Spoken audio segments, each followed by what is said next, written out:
Bimi, 28 years old, working as a senior systems analyst for a mid-sized logistics software company. Job is usually pretty standard, fixing code, managing server loads, and ensuring the supply chain data flows smooth. Office culture used to be decent, mix of guys and girls, occasional happy hour, harmless banter. Enter Alina, the new director of human resources. Alina is about 35, wears sharp blazers, and has a smile that never quite reaches her eyes. She was hired to modernize the workplace culture and improve inclusivity metrics. First month is just aggressive posters about microaggressions in the break room. Nobody really cares, we just ignore them and drink our coffee. Then the seminars start, mandatory 2-hour meetings about how intent does not equal impact. My colleague Julian, a 50-year-old database wizard who just wants to retire in peace, gets flagged for holding a door open too aggressively. Apparently, he implied physical dominance by pausing to let a female intern pass. Julian is confused but apologizes because he has a mortgage.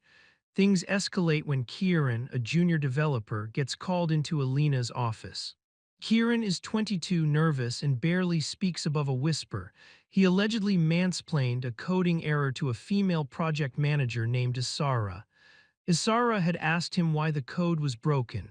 Kieran answered. Alina ruled that his tone was condescending and corrective rather than collaborative. Kieran comes back to his desk looking like he just saw a ghost. He tells me he is on a final warning for answering a direct question. Atmosphere in the office shifts from relaxed to terrified. Men stop making eye contact in the hallways. We stick to Slack messages, keeping everything in writing. Alina takes this as a victory for professionalism. She decides to double down. Monday morning, an email goes out marked urgent, new communication protocols. We are all summoned to the main conference room. Alina is standing at the head of the table, flanked by 2 junior HR assistants who look equally terrified. She projects a slide titled The Safe Space Initiative. The core tenet is simple but insane. Men are no longer allowed to initiate unsolicited verbal interaction with female colleagues regarding non-critical tasks. Furthermore, any technical correction or advice must be requested in writing by the recipient before it is given verbally. The logic is to prevent heap-eating and mansplaining, and to allow female voices to lead without interruption. Julian raises his hand. Alina sighs. She asks what he wants. Julian asks if this applies to emergency situations. Alina says that obviously safety is paramount, but perceived emergencies are often just excuses to assert control. She looks directly at me. She says that men often think they are saving the day when really they are just stealing the spotlight. The policy is effective immediately. 3 strikes and you are terminated for creating a hostile work environment. Meeting ends. We walk out in total silence. I go back to my desk and sit down. Kieran rolls his chair over to me, looking panicked. He starts to whisper. I hold up a hand. I type on my screen, "Do not talk." Email only. Kieran nods and rolls back. The malicious compliance begins instantly. It is not coordinated, it is just survival. None of the men want to get fired, so we simply shut up, completely. The office becomes library quiet. The only sounds are typing and the occasional coffee machine whir. Isara walks by my desk later that afternoon. She is struggling with the printer. Usually I would get up and clear the paper jam because the tray is tricky and I know the trick. I look at her, I look at the printer, I look back at my screen. Alina walks by and gives me a nod of approval, thinking I am respecting Isara's autonomy. Isara struggles for 10 minutes, gets ink on her hands, and eventually leaves the documents unprinted. She looks frustrated, but I stay silent. I am safe. Tuesday rolls around, project meeting with the marketing team. Marketing is mostly female, led by a woman named Nadia. Nadia is actually cool, she is sharp and focused, but she is under Alina's microscope too. She is presenting a new campaign strategy that relies on a specific backend feature. I know for a fact that feature was deprecated last week. If they launch this campaign, the links will go to a 404 error page. Julian knows it too. I see Julian look at me. His eyes are dead. He says nothing. Nadia asks if there are any technical roadblocks. Usually, this is where I would speak up and explain the server update, but that would be an unsolicited correction. She did not ask me specifically about the server deprecation. She asked a general question about roadblocks. If I speak, Alina might interpret it as me trying to derail a female leader's presentation. So I sit there, Julian sits there, Kieran looks at his shoes, silence. Nadia takes our silence as confirmation. She wraps up the meeting, excited about the launch. I go back to my desk and document the meeting notes. Attended meeting. No direct questions were addressed to me regarding server architecture. Remain compliant with Safe Space Initiative. Wednesday, the cafeteria is weird. Men are sitting at one table, women at another. It looks like a middle school dance. Nadia comes over to our table. She asks why nobody is talking to her. She asks if she offended us. Julian looks at his sandwich. I look at Nadia. I cannot speak unless it is critical work or I am invited to speak on a specific topic. Social banter is unsolicited verbal interaction. I smile politely and shrug. Nadia looks confused and hurt. She walks away. I feel bad, but I have rent to pay. Thursday is the campaign launch. I watch the analytics dashboard. The email blast goes out to 50,000 customers. Clicks start coming in. Error logs start spiking, red lines everywhere. The server is rejecting the requests because the endpoint does not exist. Panic in the marketing row. Nadia runs out of her office. She shouts asking why the links are broken. She looks at the engineering pit. She asks who knew about this. Alina is standing nearby watching. Alina steps in and says that we need to solve the problem, not assign blame. Nadia comes to my desk. She asks me to fix it. Finally, a direct request. I verify the request in writing. I ask her to send me a ticket. She screams that she does not have time for a ticket. I point to the sign Alina put up, "Process protects people." Nadia furiously types an email. I get the email. I reply, "The feature was deprecated in the last sprint. Reverting will take 4 hours." Nadia reads the email and puts her head in her hands. The campaign is dead in the water. Alina comes over to my desk. She demands to know why I did not say anything during the meeting. I pull up the policy PDF. I scroll to Section 4, Paragraph B. Employees shall refrain from interjecting with technical corrections unless explicitly invited to critique the specific methodology. I tell Alina that Nadia did not invite a critique of the methodology. She presented a plan. Alina turns red. She says I am twisting the rules. I say I am following them strictly to ensure a comfortable environment. Alina storms off. The fallout is massive. Clients are angry. Nadia is furious, but not at me. She is starting to realize what the policy actually does. Friday, the big event is approaching. Next week is the annual investor showcase.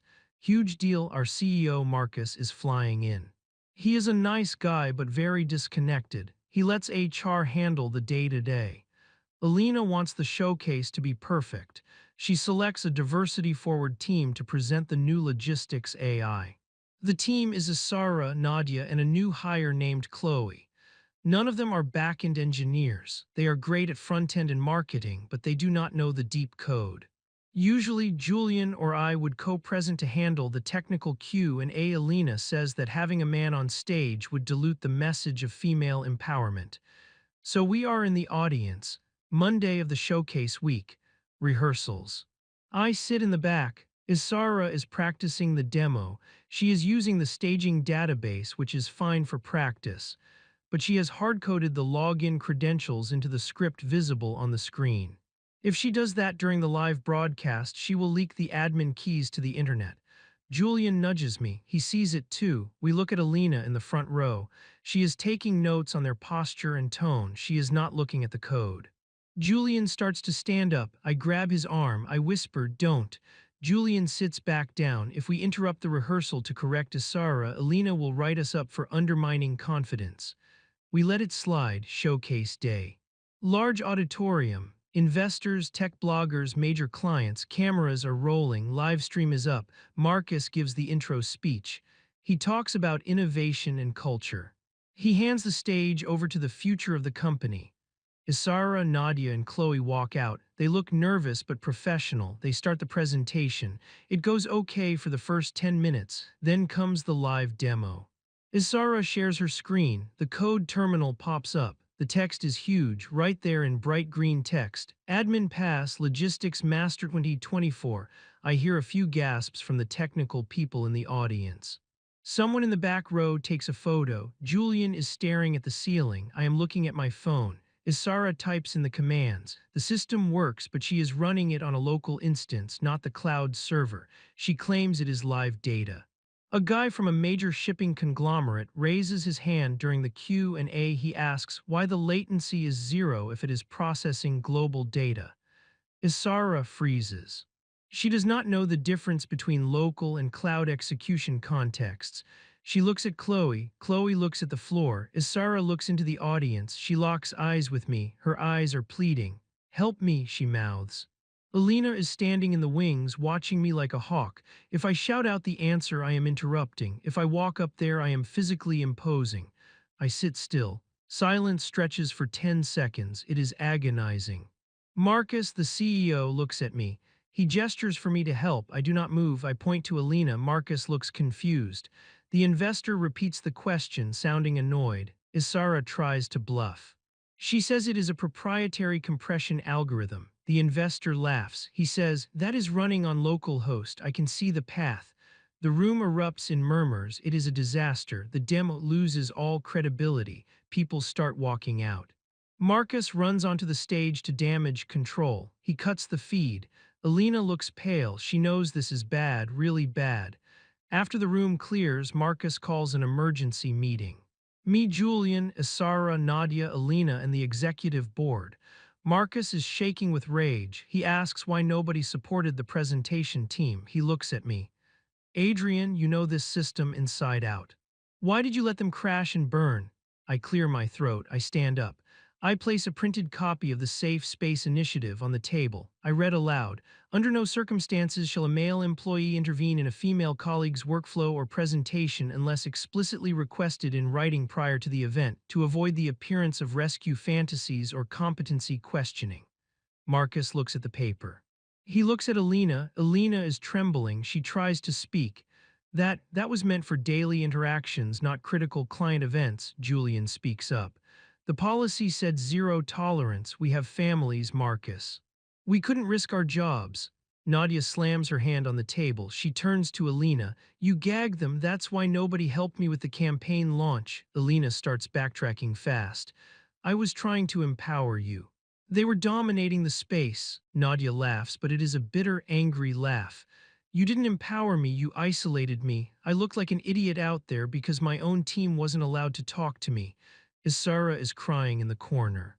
She says she thought everyone hated her because nobody would answer her questions all week.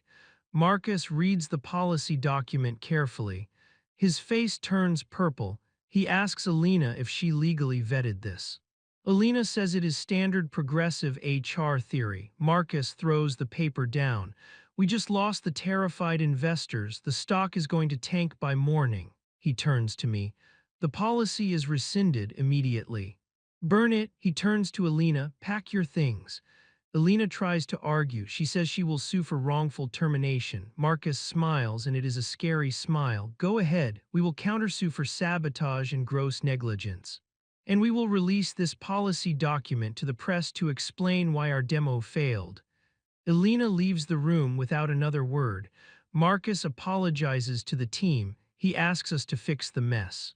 Julian and I spend the next 12 hours rewriting the codebase and issuing apologies to clients. We work side by side with Nadia and Isara. We talk, we communicate. I explain the server arch to Isara. She listens and learns. She explains the front-end requirements to me. I listen and learn. It is normal. It is productive. A week later, the story leaks anyway. Someone, probably Kieran, posted the policy on an industry forum. It goes viral, headlines like tech company silences men, stock crashes. Alina becomes a pariah in the HR world. LinkedIn is full of essays analyzing the failure. The company's stock takes a hit but recovers once the new management press release goes out. Office culture slowly returns to normal. We hold doors open again, we fix printers, we warn people about deprecation. As Sarah brings in donuts for the dev team as a thank you, she jokes, "Is it a microaggression if I say these are delicious?" We all laugh. Julian is just happy he can retire without a lawsuit. I get a promotion to lead architect. First thing I do is tear down the posters in the break room. Silence was golden, but speaking is profitable. Lesson learned, never let ideology break the supply chain. Life is good, be me happy. Hello guys, if you enjoyed this content, make sure to like the video, share it with your friends and don't forget to subscribe to the channel.